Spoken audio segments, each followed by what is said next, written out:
unfavorable things that your roommates or your family do? Yes, Nikki. Leaves nasty dishes on the paper. Ooh, good one. Eat all my food. Eat all your food. Or my Mountain Dews. You got anyone, Ashlyn? I saw your hand Oh, raised. I was doing that at Jackie. Oh, yeah. Never cleans the stove after cooking. Oh. No, our other one. Okay, thank you for that. Does anybody have any other ones? Okay. People stay with me, leave their blankets in the house. They leave blankets in your house? Because we know that I'm going to stay again. Okay, so overpopulation. We get that.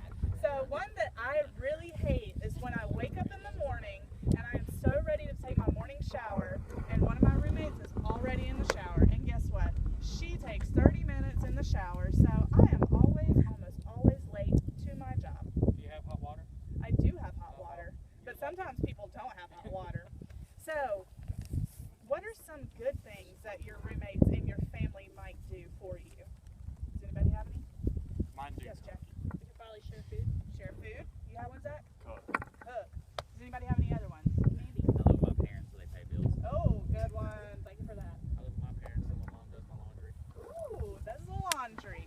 So, as you can see, there are some drawbacks, but there are some pros to living with other people.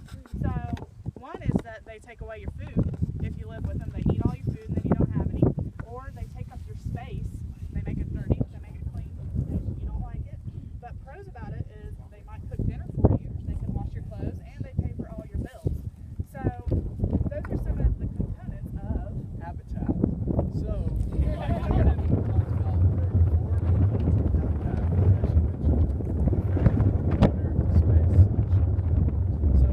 our habitat might look a lot different than an animal's habitat in the wild.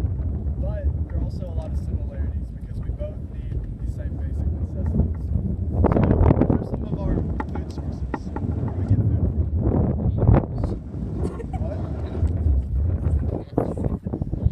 Yes. Where are some more places we get food from? Publix. Publix. Filet. Zaxby's. Wait, are we talking about in the wild? No, I'm talking about where we get food. Oh. The garden. Do you go to the wild to get food? No. No? Yeah, if you hunt, you do. You shoot deer. Okay, yeah. There you go. So, the majority of those places that you had talked about are where we get our food has a bit of ease to it. Just go into our kitchen if we have groceries bought, or if we grow our food, it's there. There's some ease. We can go to the supermarket. Now, where are places that animals get their food? The street. Do they come to your kitchen to get food? Dogs? Does a deer, do you let the deer into your house to get food? So where do the deer get food? From the wild. The wild. Good. So where's some places? What's some food sources you can find out here for animals? Berries. Berries? Grass. Grass? Insects. Acorns? Insects? Good. Okay, so say there's only one blueberry bush, we'll say, one native blueberry bush out in a certain area that this deer herd is going after. What's some issue? Like you talked about, issues you find with your roommates where they're trying to take your food. What's some issues like the deer herd would find if there's only one blueberry bush fruiting at one time? It's limited. Exactly. You're gonna run out. There's not enough to go around. Okay, so what about we'll move on to space. So what does space look like for us? I know We this have is our own room. we have our own room. Our own bathroom. Our own bathroom. Good. We even have places to walk around. So space for animals, what would that look like? They all eat and sleep in the same place. Yeah, pretty much. Their space is limited. And I'm going to tie that into shelter. Just like space and shelter, we live in homes. Those enough who are fortunate, we live in homes and then we have places to, like move and go about our business. But when you look at animals, their space is limited. Because of human development and even because of the populations that they coexist with, they're always encountering a bunch of different issues in terms of space and resources. Even if you look right here, we created space for ourselves by clearing this field, but in turn, we limited space for a bunch of native species because now their habitat's been pushed back. So now to help you give an understanding of how we interact with not only the species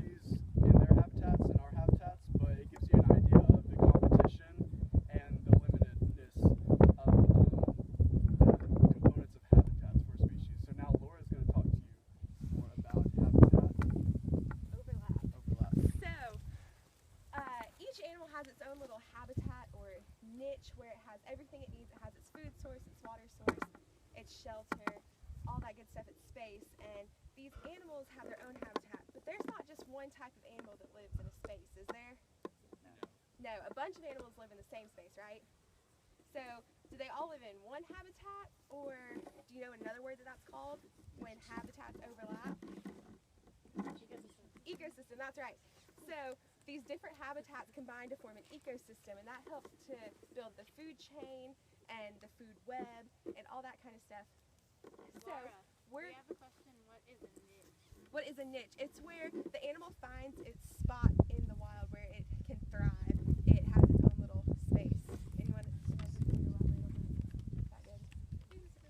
Yeah, so they have their own little space in the world, just like you may have your bedroom where you go when you're upset. You have your own little niche where you can thrive and get better. So we're going to take a nature walk in just a second, and we're going to go through this little tree line right here. We can't go too far back because it drops and I don't want you to fall.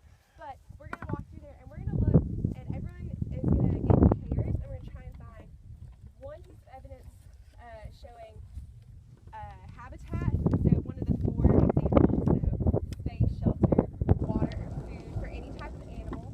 And then I want you to be thinking about competition for these resources within an ecosystem. So if you can find any kind of example, or if you can't find one, think of one, an example of how it can be an ecosystem where more than one animal would use that area that we're looking at. So we're going to walk over here and get with your partner, and we're going to look for what? What are we going to look for? Food, water, shelter, space, and then what's the second thing we're going to look for? Things that compete for it. Yeah, ecosystem evidence.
We're not finding that yet.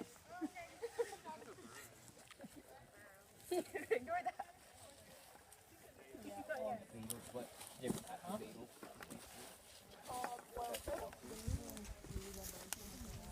Okay, so maybe see if you can find a food source, maybe a piece of shelter, maybe like a burrow or anything, some space where an animal might live, maybe a water source where you can hear some water source somewhere. See if there's any evidence of any animals.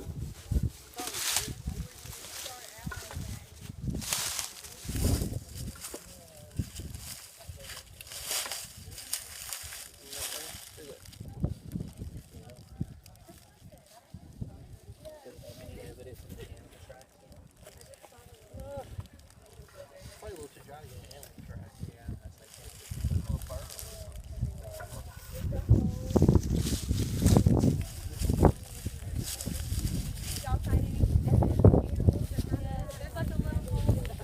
Yeah, horse debris.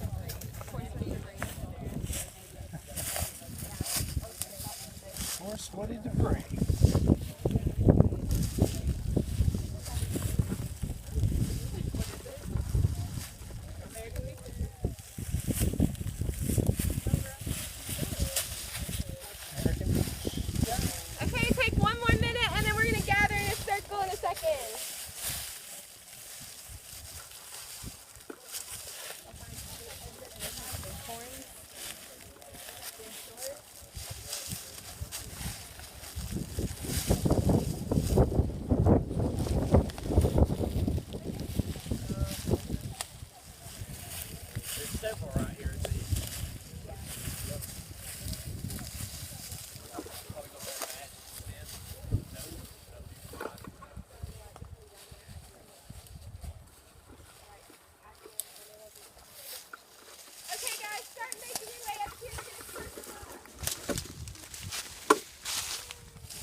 Alright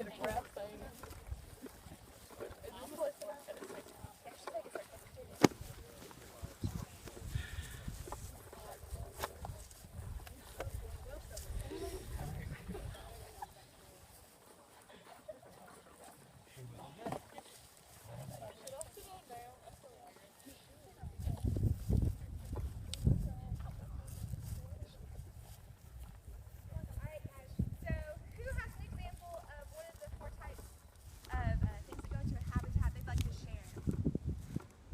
Nikki. Something could live in that barrel. Something could live in the barrel, yeah? Yeah, so is that like shelter? Yeah, it could be a shelter. What kind of animals do you think would like to live in there?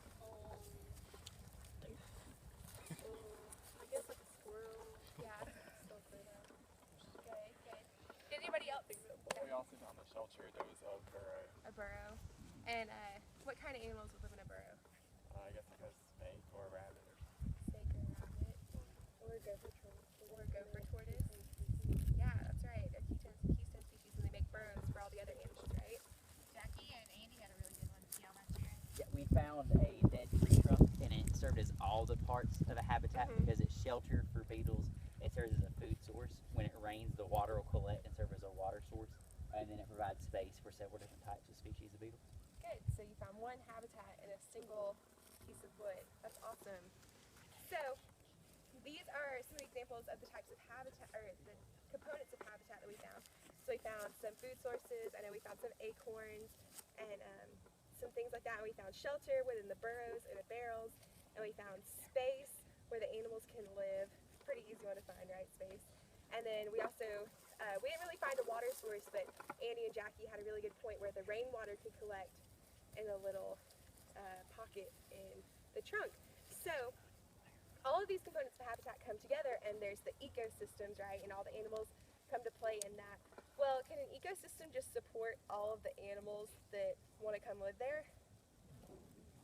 No. So let's think about it. If your mom was making dinner, right? And she invited your neighbors over. And so you had 10 people at your house and your mom had only prepared dinner for your family. So you had food for 4 people. Would you be able to feed everyone who came over? No. So you have a limit on your resources. And so this is what contributes to this thing called carrying capacity. So the land has a certain carrying capacity. It can only support a certain number of animals. And they don't all have to be from the same species, but it can't support 100 deer and 100 rabbits and 100 bears or anything like that. There's a certain amount that it can support. And within those food webs, it can support even less than you would expect it to. So there would be fewer predators than there were prey species. Does that make sense? So we talked about some examples of competition where they would compete for shelter, maybe in a burrow or that wood, right? Because there's only a certain amount of space for them to occupy. Well, we have an animal with us today that has to share the area with other species. She can't just have it to herself. So Caroline's going to tell you a little bit about our friend. Alright. So our friend, her name is Snowy. And she is actually an albino corn snake. So if she was any other, she probably wouldn't fit in here because she's albino. She would probably not last very long. She doesn't have any camouflage. But if she did have camouflage, she could very easily live in that barrel or in the burrow that y'all found. I'm never going to take her out there, but this is awesome. She's pretty friendly. She's kind of cute. Her tail has a mind of its own. It's a little bit heavier. Now, would anybody like to pet her or something? Feel her funny belly? You would? Alright. We're going to use a 2-finger touch. So everyone show me your 2 fingers. And you're going to...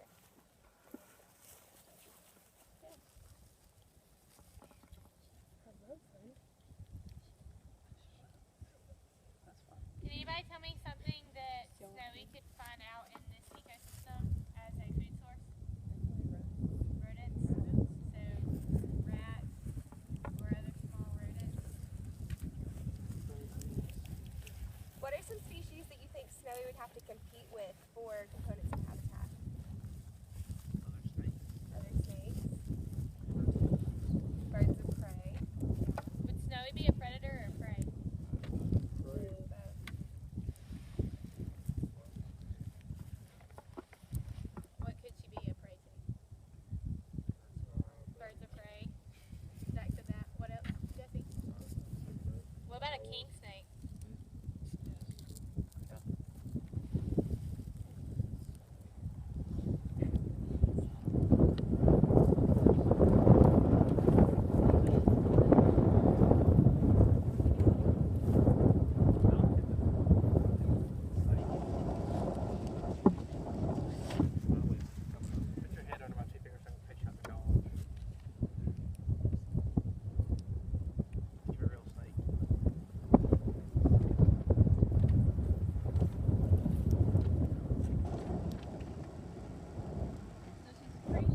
next activity we're going to go over a couple guidelines, a couple rules, and then we're going to get right into it.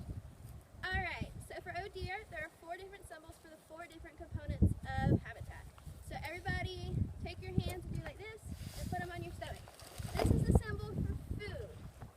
So if you are a deer and you decide you need food, you're going to put your hands over your belly like this. Okay, our next component of habitat is shelter. So everybody put your hands in a triangle above your head. If you're a deer and you do this, this means you need shelter. And we'll go over why this is important in a minute. Another important one is space.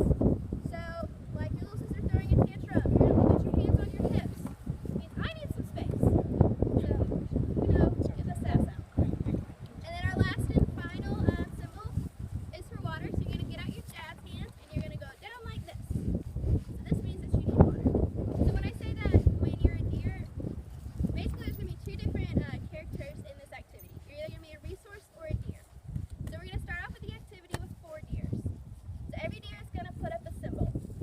Then when the deer faces the resources, they're going to go and walk and find that resource and bring them back. If you're a resource and you're tagged by a deer, the next round you become a deer. If you're a resource and no one tags you, you stay a resource. If you're a deer and you don't get a resource, well, just like in the wild, you die and then you become a resource for the next round. The deer are gonna start on one side of the field and the resources will start on the other, and you remember to just turn away from each other. Wait till we say go before you throw your sign and turn around. Is this like, just like that game where you're like this? Yeah, the bear. Bear hunter, pretty lady. Is that what it is? So we just choose whatever resource. So Katie and I can demonstrate. Katie will be a resource and I'll be a deer. So we'll turn around and somebody can tell us when. Alright, ready, set, go. So we didn't match. So I would become a resource. But if I had turned around and thrown shelter, then I would have gone and got Katie and walked back over with her, and Katie would now be a deer, and we would go again. So we just throw whatever resource we want. Whatever you decide you want, you feel that you need to survive to the next round. I feel like each of the resources just choose whatever. Yeah, Everybody. yeah. And you're Everybody. competing with the other deer. So if all the deer put up shelter and only one resource put up shelter, then whoever gets to them first, then gets the resource. So it's like a race. Okay, but please walk. Be careful, don't run. Any more questions? Okay, so we decided for our first 4 deer, it would just be a representative for each teaching team. So if we have 4, one person. You got it. Okay, so we got Jack. Y'all come with me. Oh, it's Anna. Okay. Yeah, there you go. Alright, all y'all can. Do we need to be in a All single y'all file? are resources. So go ahead and get in a single file line. Yeah. You'll be the resources. They're gonna follow face the other way. Get across from them and then face them. Just like line up with them. Kind of like crisscross. Or red rover, red rover.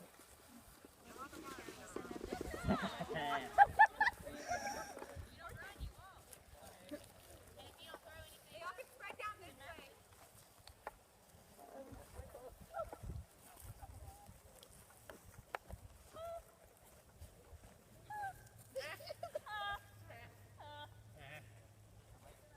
Alright, so face that way. And when I say go, everybody's gonna turn around and flash their symbol.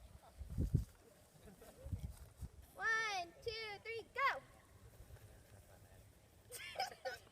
What are you doing? Water. Go get it. Zach, you gotta go get something. I'm always competing. Hey, I already died. Alright, go back. How did you already die? Wasn't nobody space? Y'all should have been lazy. Alright, remember, food is over your belly. Shelter is above your head. Water, actually do your jazz hands. And space, hands on your hips. Alright, ready? 1, 2, 3, go!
Now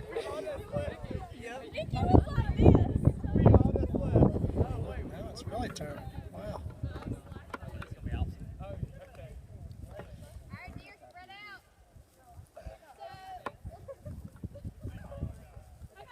Okay, so guys, before we go to the next round, look what has happened. How many deer are there compared to how many resources we have? Y'all know y'all about to die. Zach so eloquently put it. So, Ready, go.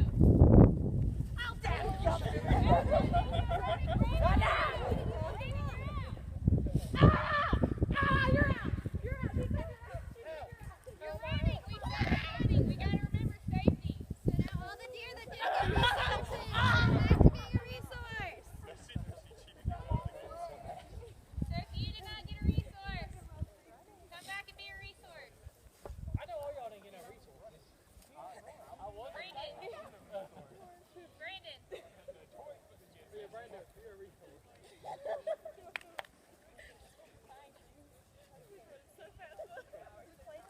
Brandon's so much.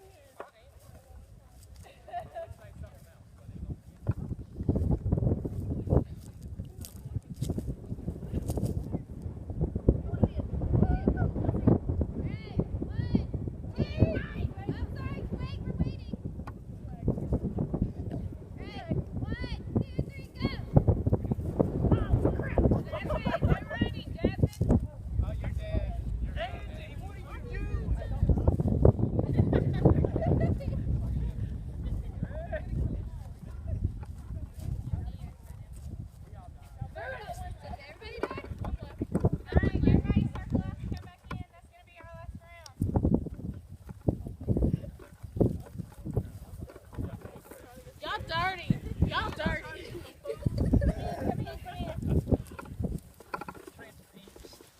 So how did it feel to be a deer with no resource? Hungry. Hungry? Starving. What about how easy it was whenever we had a lot of resources and a little amount of deer? No competition. You didn't have to run for food. So when there's less species in the area, we have less competition. You can go ahead. Life's really easy. We haven't hit our carrying capacity yet. And whenever we had a lot of deer and a little amount of resources, we were about to hit our carrying capacity. So what happened at the end when all the resources decide to gang up against the deer and take everything out? So that's kind of an example of you hitting your carrying capacity. We no longer have any resources, and either animals leave this area and find a new ecosystem, or we become resources and the ecosystem continues to move on, and when everything gets to the level that it's back to where it can handle having more animals in the ecosystem, more animals will move in, and it begins the whole circle of life again. So what are something that we might have noticed as we were doing this activity that related to our everyday lives? So whenever we live with our families or our roommates, did we notice anything that kind of irks us in this that also irks us in our lives? Some of us were all competing for the same thing. Like a hot shower. Yeah. Water. Everybody wanted, I think at one time it was all shelter. So I saw a few of you going after one thing. I saw Chris going after Brandon to be a resource, but Brandon kind of ran away. So, Acorn legs. an acorn with legs, or a different animal. Say animals could run away. Yeah. So that could be an example of what in our everyday life. Competition, yes. So, a few things to keep in mind for our next lesson. Our next lesson will be about indicator species and different native animals to Georgia. So I want you to go home and look up one animal that could be either a native species to Georgia or an indicator species. Look up where it, primarily in Georgia, it stays. Bring that back in to class tomorrow. We're going to have a class discussion. One note, we will not be doing another activity. We're going to just be staying in class for that day, so you're not going to have to worry Okay, class. We're gonna let y'all go ahead and pack up and get ready for the bell ring. All right, let's give him a round of applause. That was great.